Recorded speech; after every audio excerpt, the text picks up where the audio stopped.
Still on to Newsday. Senator Ubah, who represented Anambra South in the Nigerian Senate, was on Friday buried in his country home in Ogbonnaya, Nnewi, Anambra. Senator Ubah passed away on July 27th of this year in a London hospital after a brief illness. His death has left a void in the region's political landscape, triggering the need for a by-election to fill his seat.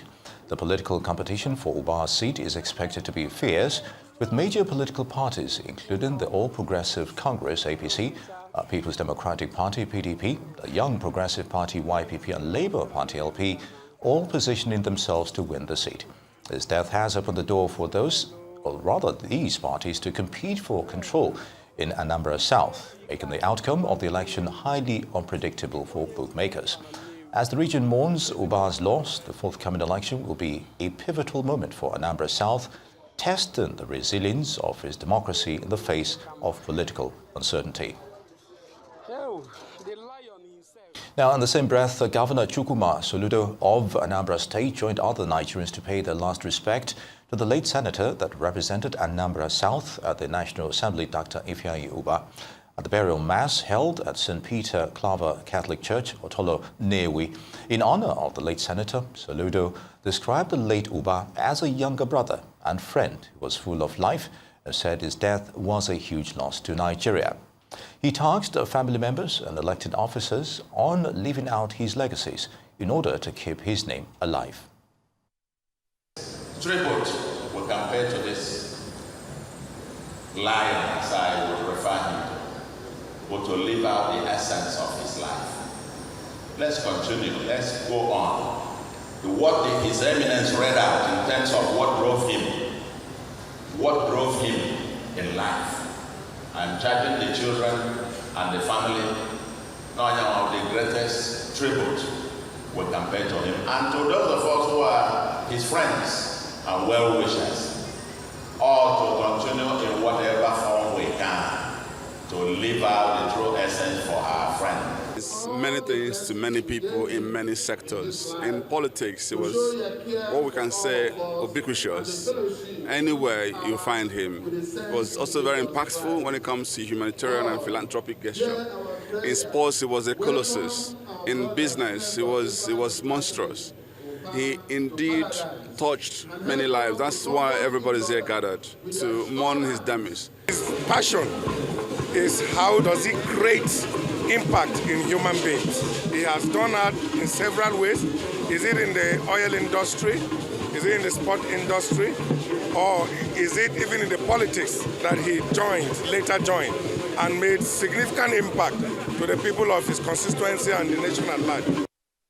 And joining us for a discussion of issues around Anambra South senatorial election as Senator Ubah, whose laid to rest, is political analyst and former special advisor to the former governor of Abia State, Okezie Ikpeazu, on gender matters and empowerment, Francess Olisa Ogbonnaya. It's good to have you with us, Francess. Me, it's nice being here once again. Very good. So, in the words of Senator Chris Ngige, he says the late Ubah's death creates a big vacuum, not only in his district, but Anambra politics in general.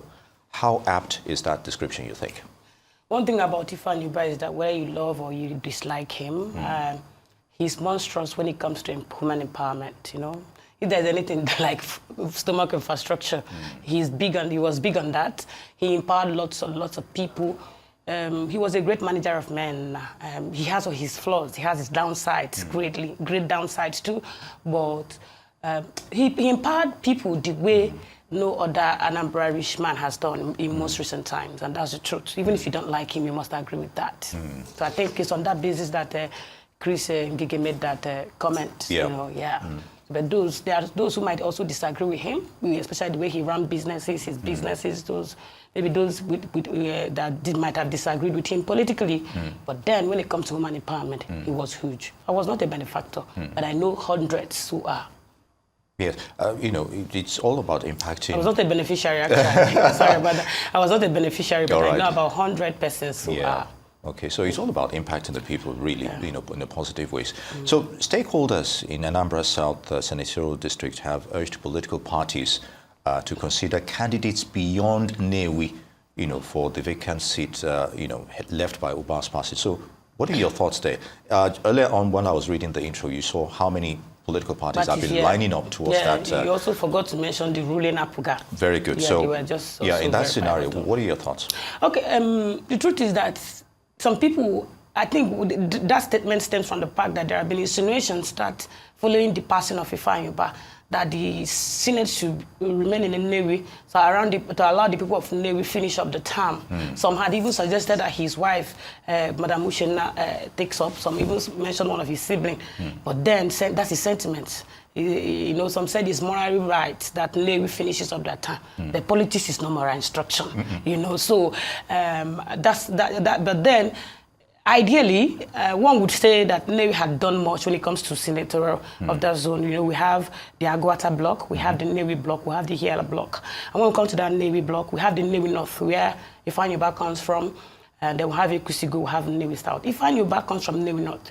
Navy North, if Ubah had finished this term, he would have made it complete 8 years of him in the Senate. And before then, I think in 2007, 2011, one of his kinsmen, Ikechukwu Obiora, has also done one term as a senator. So people just feel that it was right, and it is time that the election moves beyond the Navy to say Ekusigo or Ihiala or Rumba. Agwata has actually pretty done much. In one particular family, the Ubahs, Ikechukwu Ubah had done 4 terms, their eldest brother, and 4 years later, he handed over to his other sibling, Ubah, who did 8 years all the hair. Though it's also funny, very, very funny, and I might allow me to say also a silly ambition that one of their siblings, Chris Ubah, is also coming out now. Probably maybe when Ugochukwu, their eldest brother, has finished, Ubah has also finished 8 years, they are also thinking of their kid brother, Chris Ubah, coming to run for Senate. So but the ambitions is within their right, but I find it funny. So it's on that basis that people are saying that we should begin to consider outside the Navy.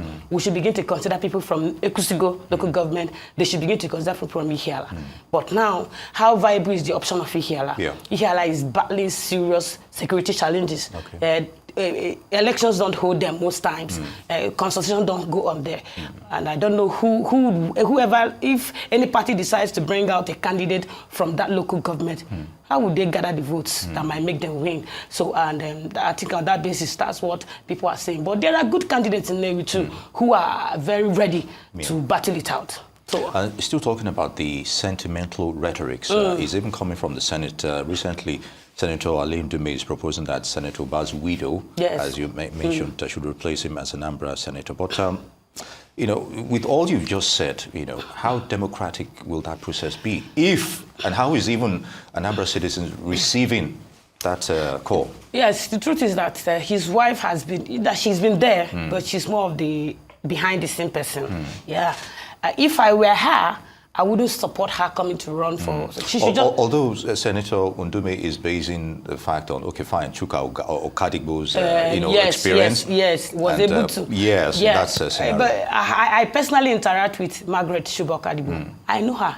She's she might look very soft on the surface, but she's very dexterous and she has a very fragile exterior. But when it comes to the interior, she's quite tough. And I don't think Madam Uchenna possesses such dexterity, which is needed for politics. You have to talk over how many words, you have to, the issues concerned. And then Anambra South is a very delicate zone. It's important to Anambra State because, permit me to say that Anambra South hosts the highest number of the greatest concentration of billionaires in Nigeria. It's the truth. That's where you have Air Peace, you have Nestor, you have all of them, Innocent, Koscharis, all of them. They are from one zone, JESCO. So it's a billionaire election. It's going to be a billionaire election. So that's the truth. Money is going to play big, and there is money in that zone. So and then at the same time, being a zone of billionaires, most of them don't do politics. What they need from you is loyalty. And that has, most times they don't like giving power to people that are not be loyal. So would Madam Uchenna actually be loyal to the powers that be from that zone? You have him, if I have Saimekofo. He's also a big-time player in that zone. So you really don't, and you have the Ubahs, I mean, Chris Ubah, the former godfather of Chris Ngige, and a good number of them. So that zone is very delicate, considering it's a billionaire zone, considering it's one of the zones that has, you know, of course, security challenges. Yeah. Yes, because it's bordered by Imo State. They are close to Imo State. So most of the insecurities come from Imo State, spills over into it, and they are greatly affected. So does Uchenna Ubah possess what it takes? So it's quite democratic. It's within her right if she chooses to. But giving it to her on a platter, on a sentiment that she's a widow, for me, I don't think it's right. And in leadership, what's important in leadership is preparedness and decision. Does she really want to do this? Are people pushing her into it? So I don't really... There are other people from that Navy zone who thinks they should... The person that contested against Ifeanyi Ubah in the 2023 election, the Apuga candidate, Chris Azubog, you know, he was there in House of Rep for 3 years. He did a great job. He's also warming up. But people are saying, let's leave Newi for now and move to. And when you move to people like Ekusigo, people are advocating, saying, it's our turn. You know, even though Ekusigo had done one term between 1999 and 2003 through Senator Riobuna, I think there's one of their sons, Dr. Ebuka Onunkwo, the Seahawks guy, he's pushing. I think his acceptability is high. But then, people of Ihiala are saying, let's produce. People of Urumba are saying, let's produce. But these are the areas that are having serious security challenges. So there's no, you know, low turnout of options, as it were, regarding who to fill in that, you know, that vacancy. So Anambra South has 7 local government areas. So do you see continued cohesion, unity, now that Senator Ubah has exited the podium? The truth is that I must repeat, I don't know how much of a fan I was, but his shoe will be quite big for someone to feel it. He's got this cult followership. Even when he moved, he ran under YPP, a party that was not so known. He won his first election. And then he won the second one. Winning the second one, he was able to win 2 other Federal House of Representatives. Urumba, I think Urumba North, and then he's also won Ekusigo Newi Federal Constituency. That was a big statement, you know. He had shown that politically, he can be termed an Iroko. And I think he was really preparing for 2025 before it happened. So, but he moved into APC. Now that he moved into APC, that is the problem. We're asking, now that he has left APC, is there anybody in APC who can actually command such respect in Anambra South? YPP left with him. As soon as he moved on, YPP moved on. So Apuga itself is going to be, even as much as there are no shortage of persons, but most of the parties are having serious legal issues. So we might end up having not as much candidate as we think. Apuga, as a political party, is having serious leadership tussle with them at the Supreme Court and High Court. Today, Njoku got a statement tomorrow. But one would have expected that should be, you know, like a walk in the park for Apuga, being the ruling party in that scenario. For that region. Yes, that should have been. But some people are not very happy with the leadership of Soludo. Soludo has done very well when it comes to infrastructure. Great road infrastructure, I must tell him. But he has not so far handled this security situation in that zone very well. You understand? So, and also the legal problem, they have a leadership tussle within their party. Issue of Njoko. Is it just for that zone alone, in the South Senatorial zone, or within a party? The Apuga has a party in Anambra. Nationally, nationally, Apuga has a problem. So, the issue of who is the leader of the party, who is the chairman of the party and who is not. And most of them from Anambra are on the side of Sly, is saying, okay, well, the one that has got the support of the governor. Why some are on the part of Njoku? Njoku has gone to get a judgment, Sly got his own judgment. These are issues that will be subject to court interpretation. And it might affect who will emerge as the candidate of Apuga in this election. So every smart politician in that area who wants to run, I would suggest they go for maybe all the smaller parties and work hard with it. Labour Party is also having a leadership tussle problem. So we do not know, you know, but basically, they are, like you said, we are not having shortage. They are not having shortage of persons who will replace Ifeanyi Ubah. I have mentioned Dr. Ebuka, yeah. the one from Ekusigo local government, the Seahorse Oye guy. I mentioned Chris Azubog is also doing great. The former deputy speaker of the state, who is now in the House of Rep, I was also surprised noticing that his boys are putting up flyers here and there, Pascal Abodike and stuff like that. So there are a good number of them. Some of them from Orumba, they are saying it's their turn. Yeah. Like I said, we are not having shortage of personality, but we are saying who is ready, who can fill the. Very good, Francess. You know, you just highlighted the political narratives in that region, as it were, you know, beyond the issue of security. Yes. You know. But after all this is said and done, you know, the people have to make, they have to make a choice in that regard. So how is all of these problems, challenges, impacting, their voter choice issue when it comes to the by-elections proper? Yes, people of Ihiala definitely will be disenfranchised. A good number of them will not be able to vote for their choice. Yeah.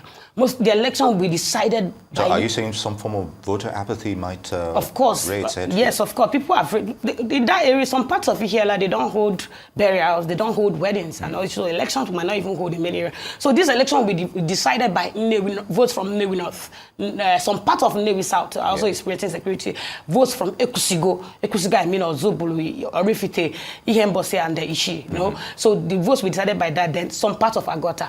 Some part of Orumba is also bedevilled. So this election will experience voter apathy, occasioned by insecurity in some part of that zone.